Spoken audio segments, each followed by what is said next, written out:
What we have now among the contemporary left is simply relativism. So they tolerate things because they think they are equally valid. Hey, I'm Dave Rubin, and this is the Rubin Report. Real quick, everyone, don't forget to click that subscribe button and make sure notifications are turned on so that you actually get our videos. Okay then, joining me today is a British columnist and the editor of Spiked Online and a former Rubin Report guest who we decided to welcome back, Brendan O'Neill. Welcome back to the Rubin Report. Hey Dave, how's it going? It is going well. I'm glad to have you back. It was about 2 years ago that we sat down for the first time, and I kind of think that your political philosophy is pretty much in line with mine, but we're over the pond, so we're dealing with different issues. But before we get into any of that, this shirt, no one has worn a more flowery shirt on this show. I can't believe it. It's so hot in LA. I get, as a Briton of Irish descent, this heat is just unmanageable. So I had to put on the lightest, floweriest thing that I could find. All right, well, hence the shirt. Let's get into some flowery politics then. So just quickly, for those that don't know who you are at all, we did about an hour and a half talk already, so they can check out that video. We'll link to it below. But let's just do like a little 4 or 5 minute kind of recap of who you are, who Spiked is, and sort of just your general political philosophy. Yeah, so I call myself a left-wing libertarian. I mean, it's not the most accurate term. It has various failings, but I think it's probably the best fit for me. A lot of people watching already, probably antennas going up. What do you mean left-wing? Yeah, exactly. So a lot of people think it's a contradiction in terms, right? Because the left has become so incredibly authoritarian, so censorious, so divisive, so difficult to deal with. You know, there are so many problems with the contemporary left that if you have the word left in the same sentence as the word liberal or libertarian or freedom, people think that's a contradiction in terms. So I completely understand that. But I see myself as coming from a tradition where leftist people were in favor of freedom. They were in favor of freedom of speech. They were in favor of countercultural experimentation. They were in favor of allowing people to make jokes, to write books, to create art, however offensive it may have been. So there is a left tradition which does value freedom, which does value liberty, which does value choice. And I see myself as coming from that tradition. Unfortunately, that tradition is fading away, so people like me seem quite eccentric, but I still think it's worth holding on to. Yeah, so I hear you, brother. I'm in that pool myself. Do you find that sort of staying in that position and saying I'm a left libertarian to try to say fix it from the inside, as opposed to maybe working with people that you might not have worked with before, and I think this will be particularly apropos when we talk about Brexit, I've found that working with people on the right is much more fruitful these days. But I respect the people that are still trying to fix it from the inside. I don't see it happening, especially in the context of American politics. It seems to be getting worse and worse.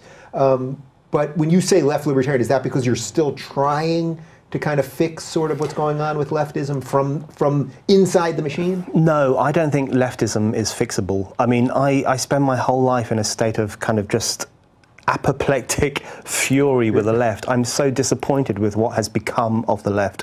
I cannot believe that a movement that started out with the values of universalism has become this identitarian, divisive, hyper-racialist outfit which is constantly obsessing over whether you're white or black and defining everyone by the biological boxes that they spent so long trying to escape from. I can't believe that a left which was traditionally pro-economic growth, pro-progress, wanted to industrialize the entire third world, has become this kind of environmentalist, save the planet, recycle your rubbish kind of middle-class environmentalist movement. So I spend all my time just feeling so disappointed with what the left has become, and I've reached the conclusion that I don't think it can be saved. But having said that, I do think, and I do work with people on the right, I think alliances across left-right, you know, from conservative to radical, whatever it might be, I think alliances are the key feature of contemporary politics. And I think the great dividing line now is no longer left versus right, no longer capitalist versus communist. The really important dividing line is now between, do you believe in freedom? Do you trust ordinary people to decide for themselves how they should live? or do you not believe in freedom? Are you an authoritarian? Do you think people need to be controlled and cajoled and told what to think? I think that's the key dividing line, and I'm willing to work with and align with anyone who is on the side of saying we trust people to make up their own minds and to decide for themselves how they should live their lives. So by the time we post this video, because everyone knows I'm going off the grid, I will have just handed in my manuscript for my book. And one of the things that I'm talking about in there is that perhaps there is a flaw within that tradition that you're talking about that I love so much, that perhaps within liberalism itself and the nature of tolerance itself and a removal of some of the sort of religious underpinnings that came before the Enlightenment, that there is something broken within liberalism. It is something that I don't want to really think about or even to have to analyze, because that's a scary thought for secular people to have to think about that. This is, of course, what Sam Harris and Jordan Peterson had been debating a lot for the last year and a half, and many others. Ben Shapiro wrote a book about it. Do you think there is something to that? I do think there's something to that. I do think there's a God-shaped hole in contemporary society. Lots of people have written about the God-shaped hole and how you fill it, and it's very difficult to fill it. And nothing particularly convincing has filled it thus far. But I'm an atheist. I don't believe in God. So this is a tough one then. It's a tough one. Swallow, right? It's a very tough one. But I know I was brought up a Catholic, so I was brought up very religious. I was an altar boy until I was 16 years old. And I know, so I've never been anti-religious in the way that some of the new atheists are. I've always understood that religion can play an incredibly important role in people's lives in terms of providing a framework, providing a moral framework, providing community connections. I think it plays an incredibly important role. So I've never had this kind of anti-religious, sometimes quite snobby, paternalistic approach to people who believe in God. But at the same time, I think where the Enlightenment has gone wrong, where Enlightenment values have gone wrong, is not necessarily because the Enlightenment kind of pushed God aside and said, humanity is the center, and we should organize ourselves around the humanist ideal. I don't think that's the problem with Enlightenment ideals. I think the key problem is that the Enlightenment ideal of tolerance, which is so important, that you tolerate people even if you disagree with them, you tolerate people even if you think their values are backward, you value freedom so much that you're willing to tolerate people who wear the burqa or who say outrageous things or who say racist things because you think freedom is the core overarching value of society. I think the problem is that tolerance has transmogrified into relativism. And so if you look back at the Enlightenment value of tolerance, it wasn't only saying you have to tolerate everything and put up with it. It was saying you should tolerate everything in the name of freedom, but at the same time you are allowed to criticize these things. Right, so it was born as a two-way street, where in a weird way now it's become a one-way street. Absolutely right. So it was a two-way street in the sense that you would tolerate even backward beliefs and stupid beliefs and wrong beliefs. You would tolerate them, but you would push back against them. You would say that's wrong, that's inferior. Right, no one uses the word inferior anymore. That's a bad way to live. What we have now among the contemporary left is simply relativism. So they tolerate things because they think they are equally valid. So is that, though, because of the God-shaped hole? Do you make that direct connection? Because this is, again, I come from a secular place on this, and yet I find there's almost no way. I know many atheists that are the most moral, good, decent, generous people at that micro level, at the individual level or small group level, let's say.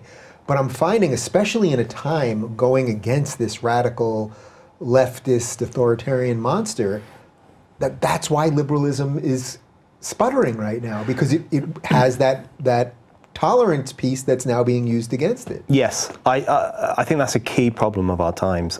I would argue, and I say this as a secularist and an atheist, I would argue that you don't need God in order to be moral. Absolutely. But you need something. And that's the key issue. And what I think has happened in recent decades is that the shift from a God-arranged society to something else has given rise to this sense of relativism, this sense that everything is equally valid.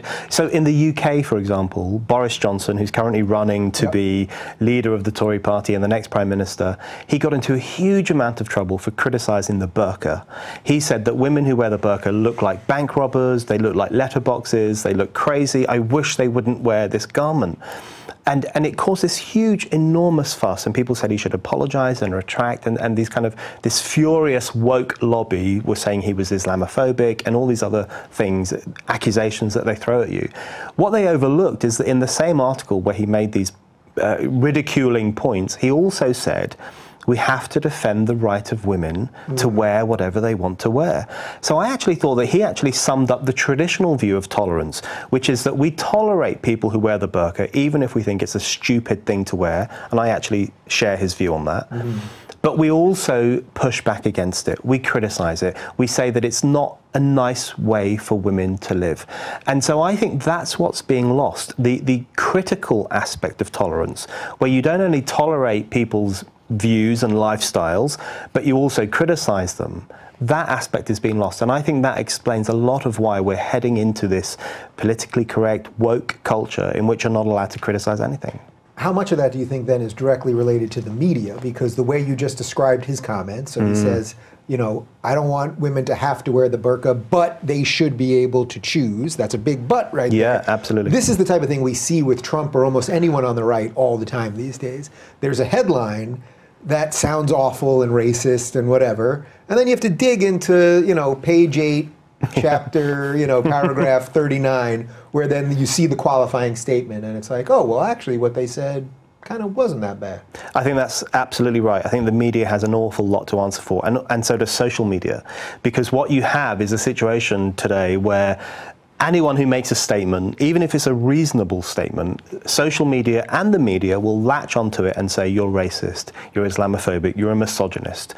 Even if you are not criticizing womankind, not criticizing all Muslims, not criticizing all black people, but you simply might be a Muslim woman. Right, exactly. You yeah. could be a Muslim woman who thinks that it's wrong to ask Muslim women to wear the hijab, and you will be branded Islamophobic for raising those points. This happened in the UK very recently. The Muslim Council of Britain issued a report on supposed Islamophobia in the media, and one of its examples was an Iranian woman who refused to wear the hijab, which is required in Iran, by the way. She refused to wear the hijab, and she went on to the BBC and gave an interview on why she refused to wear the hijab. She said it's an oppressive garment, she doesn't like wearing it. The Muslim Council of Britain in the UK held this interview up as an example of Islamophobia because they said it wasn't giving the other side. And you think to yourself, what is the other side? The other side is presumably the theocratic Iranian Revolutionary Guard point of view, which is that all women must wear this garment or else they'll be punished. So you're absolutely right. Even Muslim women who raise questions about the way Muslim women live can be denounced as Islamophobic, can be denounced as misogynistic. And what we're entering into is a society in which anyone who raises any questions about cultural values or social tensions or religious tensions or anything else can be so swiftly demonized as racist and phobic and evil and beyond the pale, and even as a fascist. And what that does, it contributes to a sense where you just think there are certain things you cannot say, certain criticisms you cannot raise, and it's very cynically designed, I think, to stifle debate about the problems in society. Right, and then it fascinatingly creates the sort of widest tent in politics, which is worldwide right now, which is the deplorables, which you're talking a lot about. I mean, the example I would give is from London. I was there about 6 months ago when I was on tour with Jordan Peterson, and I went to Harrods, which is the famous department store, and something like 70% of the women were wearing burqas. Now, I'm not, look, they can wear whatever they want. I mean, I take the liberal position on this, of course. I would want them all to live as freely as they possibly can and all that.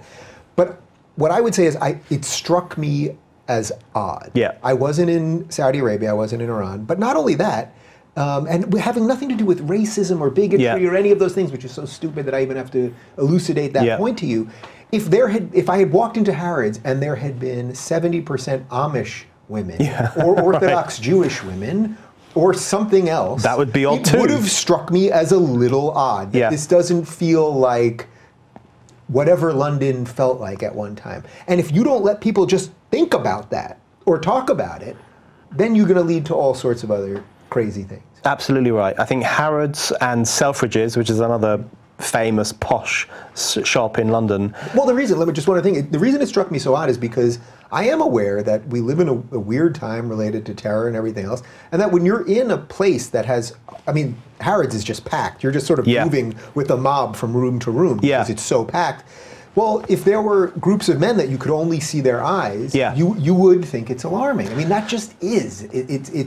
It sounds whatever, but it just is. But you know, I completely agree. I think the burqa is a ridiculous, offensive, horrible item of clothing. I think the idea that a woman needs to cover herself from head to toe so that all you can see is her eyes is ridiculous. It's offensive to women because it covers them in this black cloth, and it's offensive to men because the whole idea of it is that these women are so sexually attractive that men cannot control their impulses. It's a deeply offensive garment.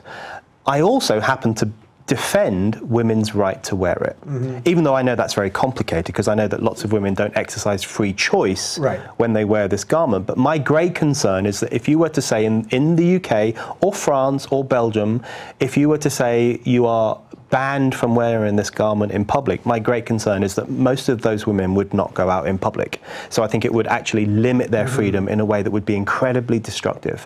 But this is the problem we face in contemporary society, where it's become unacceptable to say, I absolutely defend your freedom to wear this ridiculous item of clothing, this backward, archaic, medieval item of clothing. I defend your freedom to wear that, but I think you're wrong.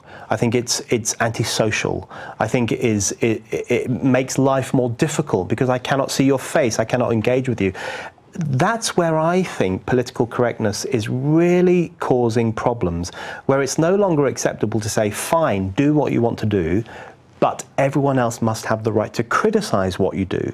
Instead, we're all supposed to nod along obediently at all these various different ways of life, even if we know inside our hearts and minds that it's a wrong way to live. So the expectation of political correctness that you must simply obediently accept all lifestyles, I think, is a serious problem. Yeah, and you sort of hit this when you said antisocial, but it also creates this odd situation where you need to see someone's face to read cues. You can't read, you can read a lot in the eyes, but there's things about someone's face and the way they lift their brow and their mouth moves and all of those things that allow us to actually connect a little bit more. So then it creates a secondary level of disconnect. That's not just what someone's wearing. Well, you know, there was a case in the UK recently where a woman who wears the niqab wanted to be able to wear it in a court of law where she was giving evidence, and the judge said no. Absolutely unacceptable, because we need to be able to see the movements on your face. We need to see what you're thinking. And in a court of law, that becomes a very pronounced issue, right? Because you need to know, is this person telling the truth? And you judge people by how they look, how their eyes look, how their face looks, the facial expressions they make. So I think I would be in favour of restricting the right of women to wear the niqab in a court of law, because you need to be able to see the face. I also would be in favour of restricting the right of women to wear the niqab in a school, because I think young children need to be able to see their teacher's face, and there's currently big discussion about whether women should be able to wear the niqab in schools in the UK and also in France. I think they shouldn't be allowed to wear it. So there are some areas where I think the antisocial element of that clothing becomes so problematic that it's acceptable to say you can't wear it. But in the public sphere, in everyday, walking down the street, going into a shop, I would defend freedom, the freedom of women to wear this religious garment.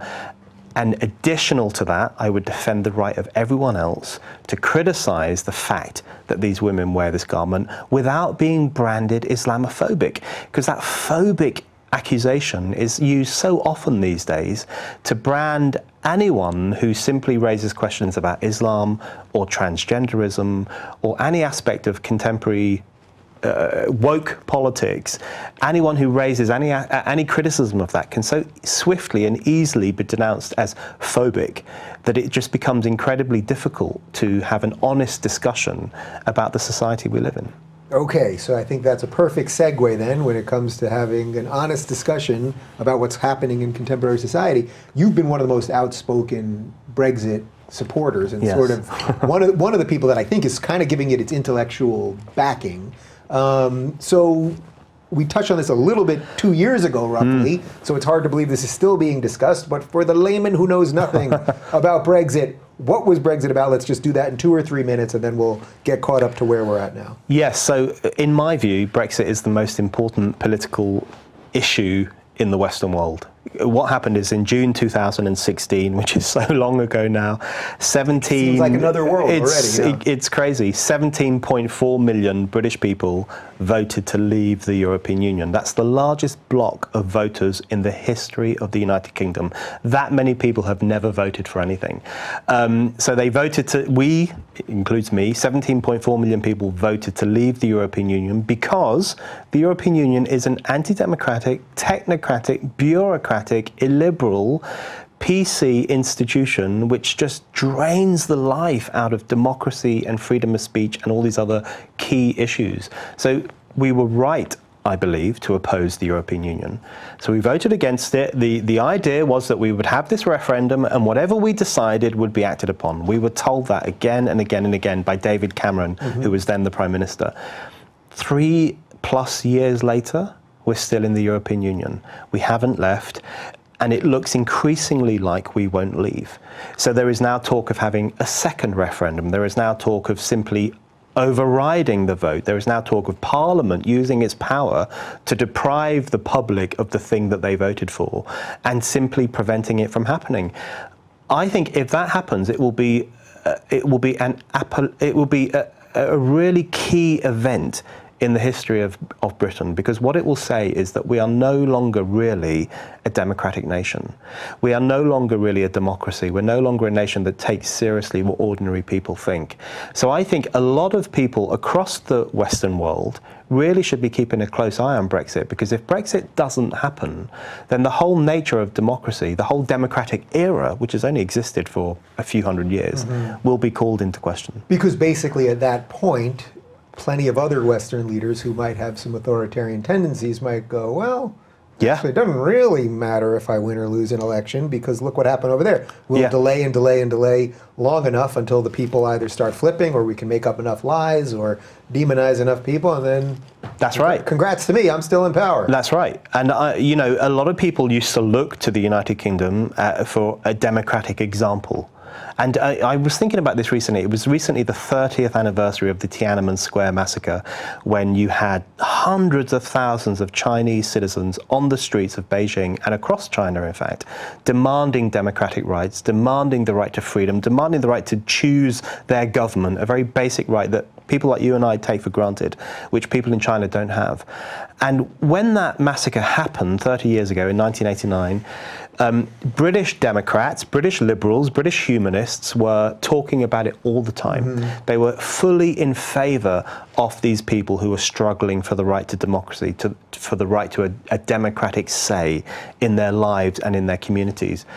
On the 30th anniversary, however, there was a real sense of silence. A lot of British liberals who would normally have made a big fuss about the Tiananmen Square massacre and the authoritarianism of the Chinese regime didn't say anything. And I was thinking about this and I thought, okay, this makes sense. It's because you are now on the same side as the Chinese regime. Now, that's not to say you're going to drive tanks into Trafalgar Square like the Chinese regime did into Tiananmen Square and massacre people or kill people. But you're on the same side in the sense that you think democracy is overrated. You think people shouldn't have a free, fair say in how their community or their society is organized. And I thought that silence, so I think your point is absolutely right. There are so many people around the world who looked to the UK and to other Western nations, America too, for an example of people having a real say in how their lives are organized, who now will no longer do that.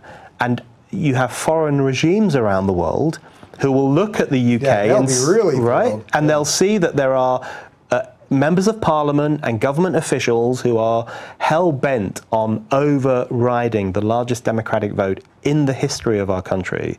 And those regimes will say, let's do the same thing. So let's just break down a little of the chronology of this whole thing. So the vote is about 2 years ago. You said June of 2016, right? 2016, yeah. And then how soon were things supposed to be in motion at that point? Straight away. It was supposed to happen very, very quickly, and David Cameron, who was the Prime Minister, and George Osborne, who was the Chancellor of the Exchequer, he was in charge of the economy. These two figures, who were the leading figures in the United Kingdom, argued that it would happen straight away. Mm-hmm. We will listen to you, we will act upon what you say, we will do it right off the bat. So everyone was expecting that it would happen in a matter of weeks or months.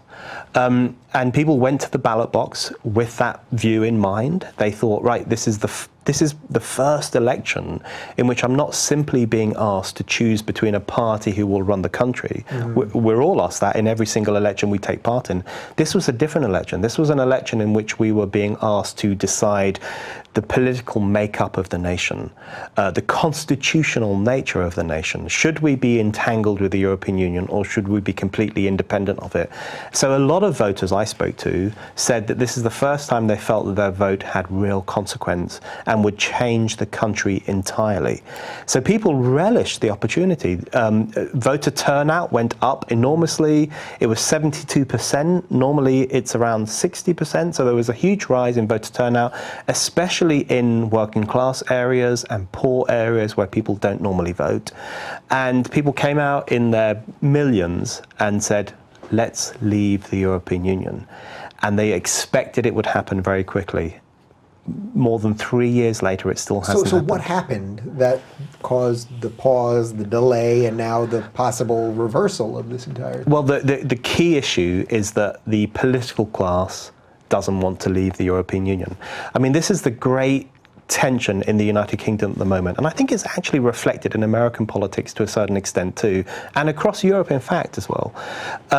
In the UK, a majority of voters want to leave the European Union, but a majority of the political class doesn't. And that's the key tension. So, for example, 52% of people voted to leave the European Union. That's a majority, 17.5 million. But in the political class, 70% of members of parliament voted to stay in the European Union. With the Labour Party, which is our version of the Democrat Party, it was 95%. 95% of Labour MPs voted to stay in the European Union. I mean, that is how utterly disconnected the supposedly left-wing party is from public sentiment. I mean, it is simply extraordinary that 95% of Labour MPs, as against just 48% of the public, voted to stay in the European Union.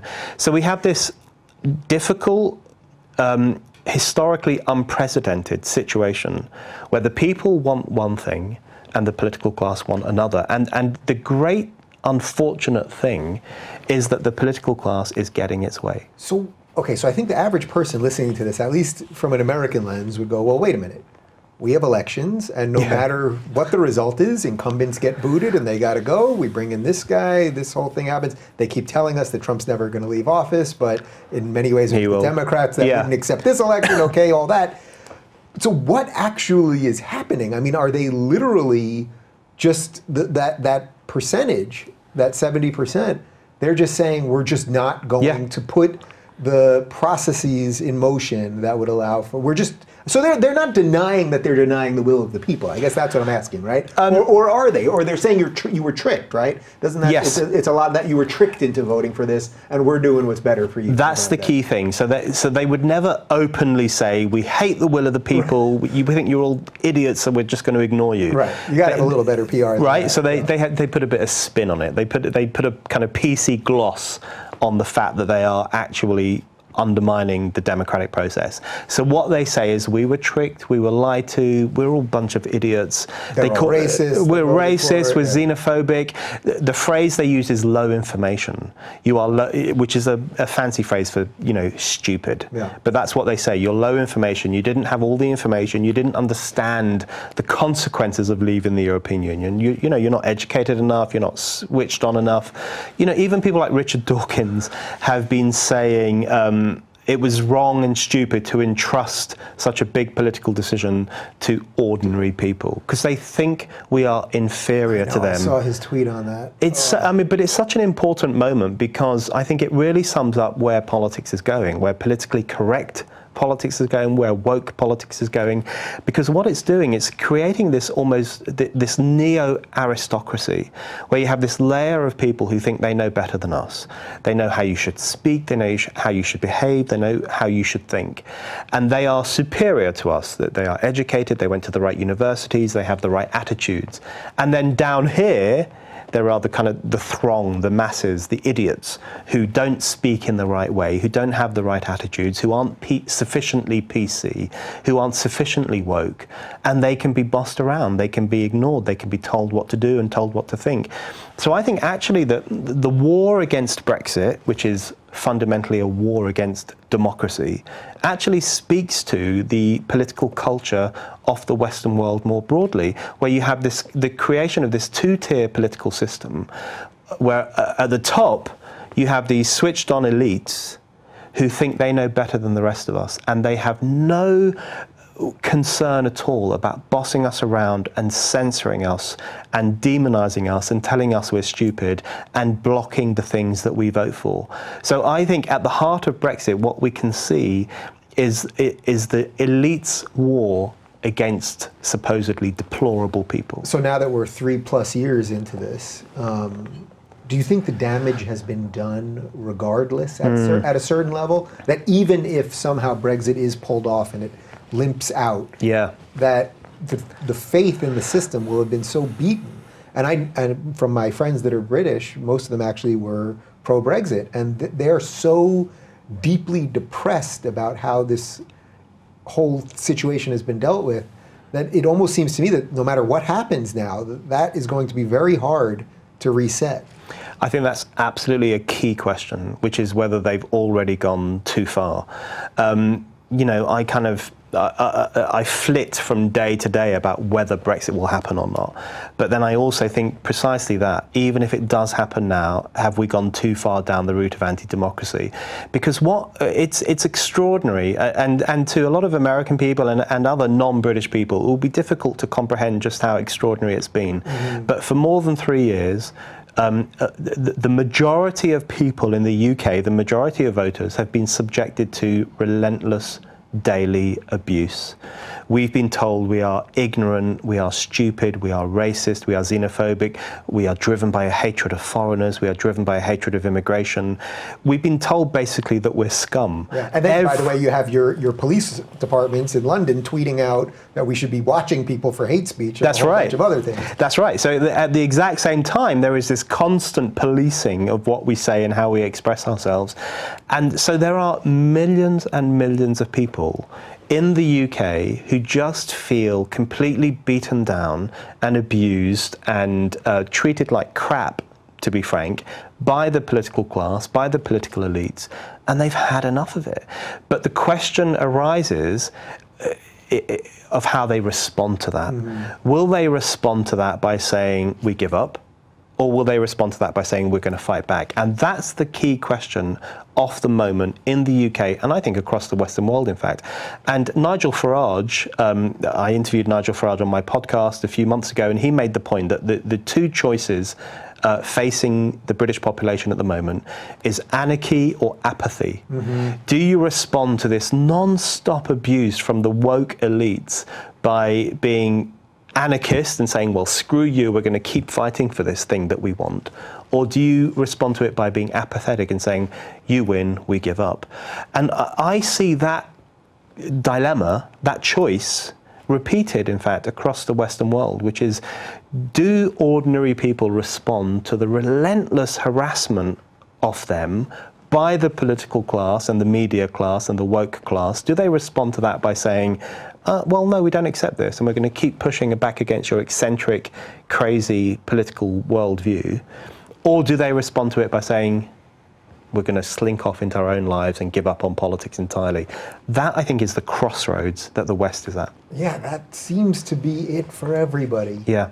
Whether you're dealing with Brexit or even what's going on here, which are you going to get engaged, and where does that lead you, and how crazy will you have made those people in a certain way if you've treated them so deplorably this entire time? So obviously I wanted to bring up Farage in this. I've met him a few times. We had lunch in London. I found him to be exactly the way he is publicly, which is boisterous and passionate, and all of those things, and you know, sort of endlessly overjoyed, but yet he's dealing with all sorts of nonsense. All I sensed from him, though, really sort of at the political level, was that he wants his people to be free. That was really all I got from him. Do you think there is more to it than that, or do you think that that is enough? And you know, he won the other election just in the last 2 months. Yeah.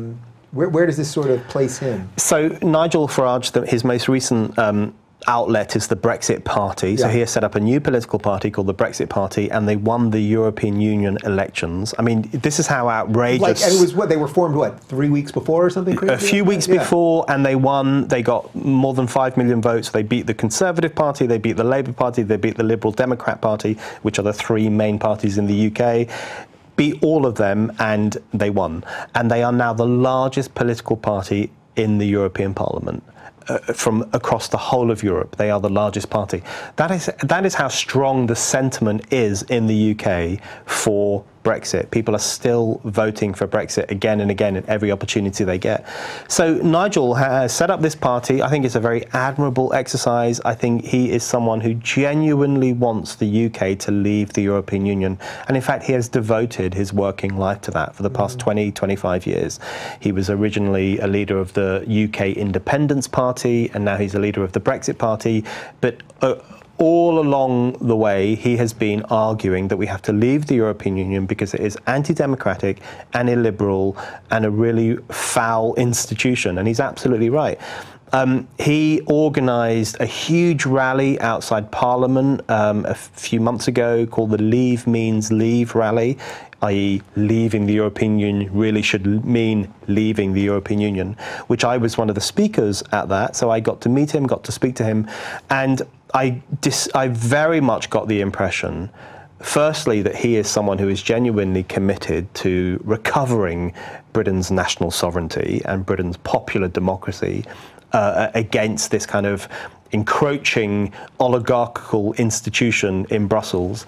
And I also got a sense from the vast crowds who were there, thousands of people, many of whom came up to me afterwards to talk to me about what I had said, got a very clear sense that there are huge numbers of ordinary people who want the same thing, who want us to leave the European Union, who want Britain to go back to being an independent nation. So it wasn't just a big party for racists and people who hate immigrants and hate gay people and the rest of it? It's so infuriating. I think, you know, the thing that I think infuriates me most about contemporary politics is the way in which people are so casually written off. It's a new way of saying you're scum, so we don't have to deal with you. But instead of saying you're scum, which would be un-PC in itself, they say you're racist, you're xenophobic, you're Islamophobic, you're transphobic, you're all these phrases that they've invented simply to demonize certain points of view. And that's been used against Brexit voters, who are all written off as xenophobic. It's been used against numerous sections of society who simply want to defend liberal values or traditional values or conservative values or any view of life that runs counter to the politically correct elite. Anyone who does that instantly runs the risk of being denounced as phobic in some way, and that's such a dangerous approach. How would you connect this to what's going on more broadly with labor in general? So you mentioned that 90% of them don't want to leave, or that 90% of them don't want to leave. Which is against the will of the people. That's one thing. But now there's all this giant, anti-Semitic scandal with Corbyn, which now is starting. I think we're seeing the seeds of it here with the Democrats. I think this new woke class of Democrats, they're teasing out the very things, and I see this from a lot of conservative British pundits. They'll say, that's the type of talk that we started hearing about 6-7 years ago, and now it seems like it's taken over labor entirely. I completely agree. I think you're absolutely right to draw that connection between the kind of prejudice that is growing up in the Labour Party in the UK under Jeremy Corbyn, who is this kind of supposedly radical Marxist leader, and the kind of prejudices that we're seeing expressed among, the kind of radical wing of the Democrat Party, which is this increasingly anti-Semitic worldview. And the conclusion I've come to is that identity politics is a gateway drug to actual racism. Because what identity politics does, it does so many bad things. It rehabilitates racial thinking. It divides everyone according to their biological origins rather than the question of their character and who they are and what they believe. So it's a very regressive form of politics. But I think the worst thing that it does is the way it organizes every ethnic group and social group according to whether they're privileged or oppressed. And it has this obsessive desire to locate every single group in this kind of hierarchy of victimhood.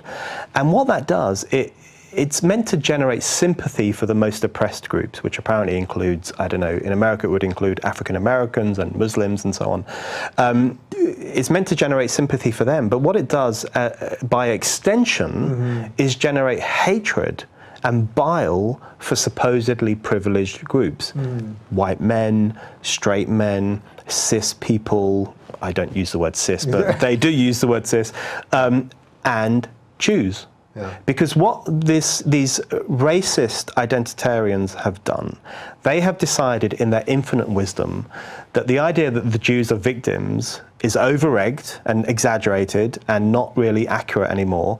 And in fact, we have to relocate the Jews away from this good group, i.e. victims, into this bad group, i.e. privileged people.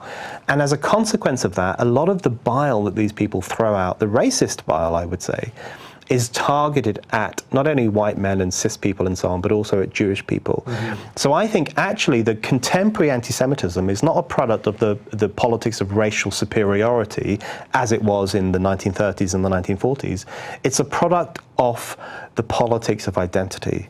It's a product of woke politics, which has this kind of myopic urge to divide all these groups according to whether they are deserving of our sympathy or deserving of our hatred. It's so interesting, this idea that if you supposedly care about this group that you view lower, that is lower in the hierarchy, that it can't just be about that. It has to then, just the way human nature is, it has to be about hating somebody else. That's exactly right. And what it mostly ends up doing, I would argue, is it's probably 80% focused on the hatred of that group, whatever that group might be, and 20% ends up being left on these people, and usually with the wrong solutions. Absolutely at the right. same time. And we see this now in America. You know, we're having all these things with Harvard, and they didn't want a certain amount of Asian people there, so they started having quotas, and we're literally punishing Asian people for working hard and focusing on family and education. No one gave Asian people anything when they came here, just like no one gave Irish people or Italian people or Jewish people or anyone anything. You get here and you're here. Good luck. I think that's absolutely right. And if anything, I think it might even be more than 80% as their focus of hatred. I was trying to be nice. You're being very balanced there, but I think that's right. It's you know, everyone loses out as a consequence of the hierarchy of victimhood. Obviously, the privileged groups, the supposedly privileged groups, lose out because they are the subjects of hatred. It's acceptable to hate them. In fact, it's socially responsible to hate them. It's socially responsible to hate white men. Is it crazy when you hear some of these people? What I see on the Twitter version of this is that what's coming soon enough, within 10 years, will actually be laws against these people that will punish these people. Yeah, I would not. And I think if I would have heard that 3 years ago, it would have sounded crazy. Now it's starting to sound kind of right, that if really the ideas of labor and what's being born out of our Democrats coming now, it won't just be about, oh, we want everybody to take from some and give to others just for tax purposes, but it'll be about more proactive ways to punish certain people. And now, we're talking about reparations now and a whole slew of other things. I think that's already happening in some ways, where you have a situation where, on campuses, on universities, and in other areas of life, you have affirmative action and other measures, many of which started out with good intentions, which are now being used to elevate certain social groups and to demean or handicap other social groups. So I think we're already seeing the origins of that, and I think it will go further and further. One of my big problems with this culture of hatred towards certain privileged groups is that it's so anti-intellectual. It's so wrong. So for example, white men, it's absolutely acceptable and in fact cherished to hate white men. And you think to yourself, well, hold on, white men includes very poor people, hardworking people, the man who cleans your toilet, the man who fixes things in your house when they go wrong. It includes firefighters who will save your life, you ungrateful idiots, if anything bad happens. It includes soldiers, it includes all these people. And then it includes incredibly wealthy people, the minority, people who run businesses, people who are bosses and so on. So what the politics of identity does, I think one of the key things it does, it completely erases the question of class. It completely erases the question of who has things and who doesn't have things. And as someone who comes from the left traditionally, I find that really worrying, where a whole swathe of people is just categorized as bad on the basis of the color of their skin, with no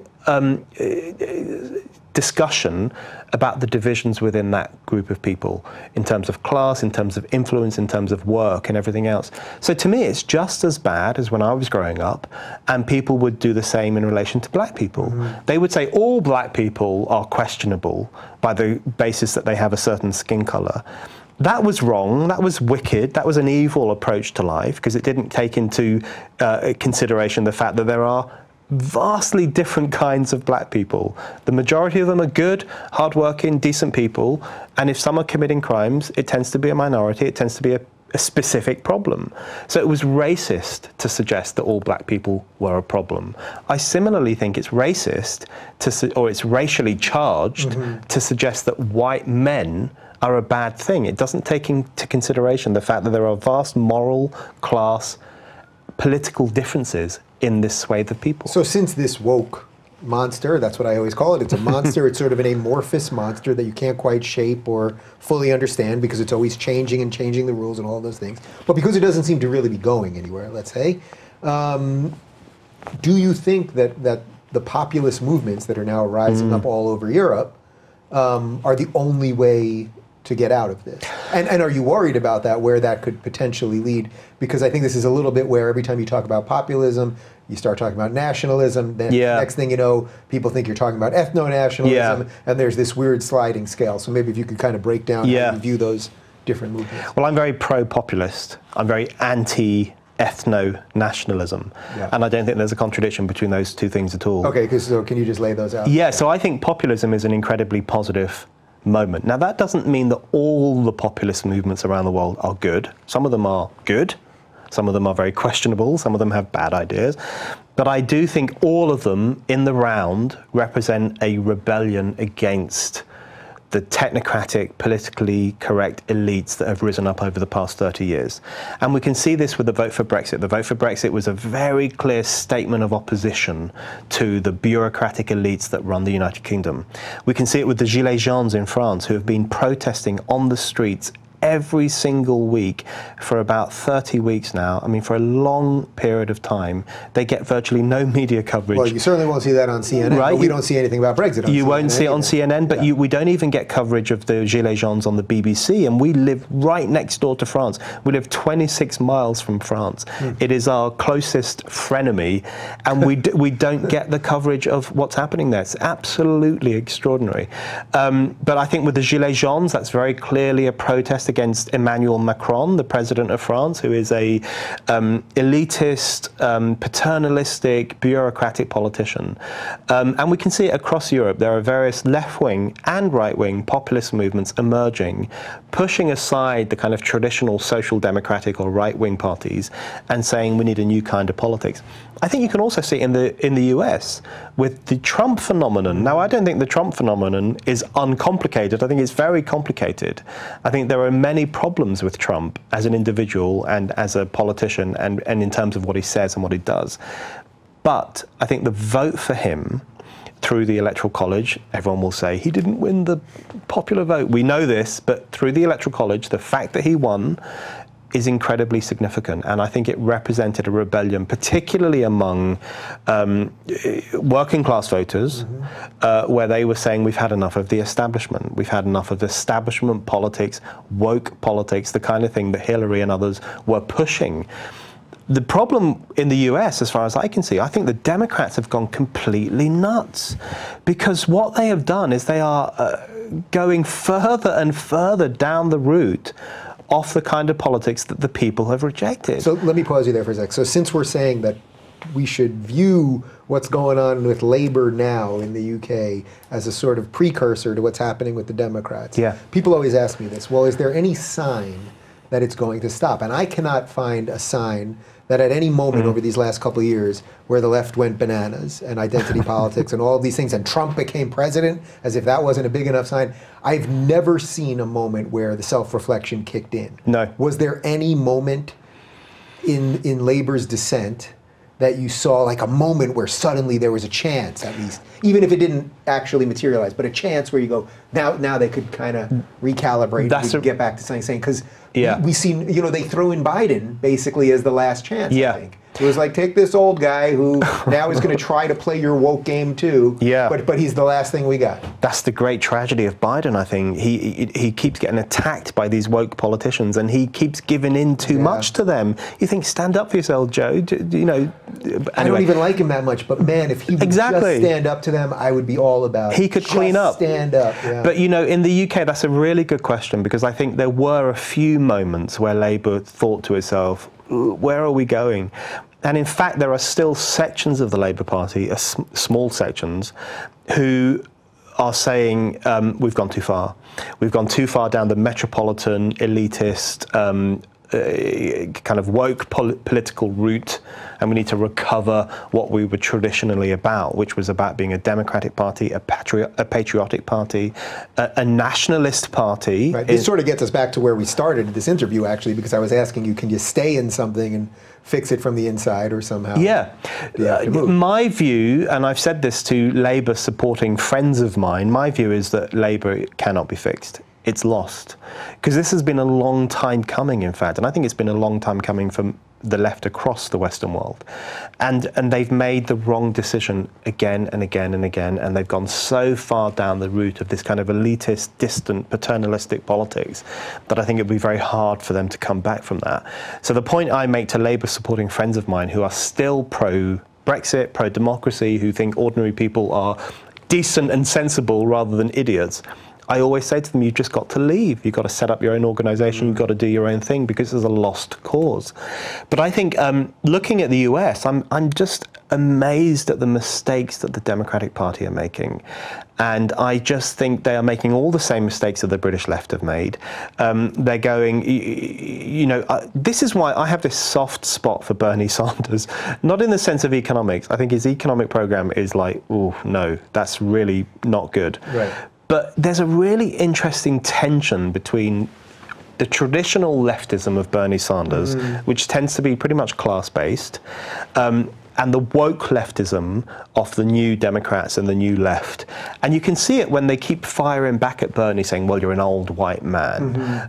You know, we don't need another old white man. We need a young black woman who apparently is superior by dint of her racial origins. Right. But would you say that's karma in a little way? Because I've been saying it for about 3 years. Like, they are. It's not that they're just going to pass on him, and all the polls are showing that now. He's lost all his mojo. Yeah. It's not just that, because he's yesterday's news and he's a straight white man. It's that they're going to have to destroy him in the process, too. Absolutely. They have to vengefully destroy him. Yeah. And watching that happen is going to be, well, it gets to what we talked about before, about it's not about saving the 20%, how do you help them, it's how do you destroy the other thing. And they're going to have to do it. And it's going to, in a weird way, I'm going to sort of enjoy them doing it. As you know what I mean? Like, I don't inherently, that's not how I am really. But it's like, you sort of created this thing. I get it. You're not like the fully woke thing, but you kind of are, and now, congratulations. It's like them calling Pelosi racist. Well, I completely agree. I think when politicians like Sanders and Pelosi and others give in too much to the woke agenda, they sign their own death warrant. I think that's a very clear case of what's happened with Bernie Sanders in particular. You know, I think back to that turning point, in fact, when he was accosted by Black Lives Matters activists, and he invited them onto stage, and they let them speak. Right? And what he should have said is, no, shut the hell up, I'm talking, You can ask questions at the end. And he would have got so much support among ordinary people if he had taken that approach to these arrogant people who thought that by dint of their origins and their beliefs that they had the right to swan onto any stage and express themselves. I think he would have won so much public support if he'd stood up to that. But again and again, that's one example. Again and again, he has given in too much to the woke agenda. So he's kind of signed his own warrant in many ways, but I do think that if he were to break away, if he were to say, I don't care about your skin color, I don't care about your sex, I don't care about your gender, I don't care about your sexuality, I care about what you believe, I care about where you stand on political questions and economic questions, and that's all that I'm going to judge you by, I think he'd win a lot of support. And in some ways, that's what Trump did. Because I think that's sort of too late for that. It's too late. Yes, I think it could be too late. I think if he had done that, he would have won a lot of support, but he made the wrong judgments on so many different issues. So basically that there was a moment maybe along the road before it went completely bananas where it's at now. But you know, I always find it fascinating that Trump has always been quite sympathetic to Bernie Sanders. And clever move. Right, very clever move. I think actually, bizarrely, they have something in common, which is a desire to rise above the kind of bullshit, woke, crappy PC politics and to speak directly to ordinary people and say, well, what is really concerning you? What are the real issues in your lives? Let's talk about those. Trump has done that more successfully than Bernie Sanders. I say this as someone who is not pro-Trump, but he has done it more successfully because Bernie has given in too much to the other distracting authoritarian PC agendas. But there was a commonality between these two men, which was how can we go above this bad politics, which has taken the Western world by grip, and talk to ordinary people about what's concerning them and their everyday lives. Both of those had that instinct. I think Bernie has jettisoned that instinct and has gone too far down the woke route. So I think you're absolutely, people who want to take kind of karma retribution in the fact that he's going to be destroyed, I think that's fine because he made bad choices. Yeah, it's just crappy. It just is. But okay, so let's link this back to the populism that you're talking about. So I understand that. And then what is either the connection or the disconnection between that and then nationalism and then what then veers into what we should all be worried about, which is actually ethno-nationalism? Yeah, so I think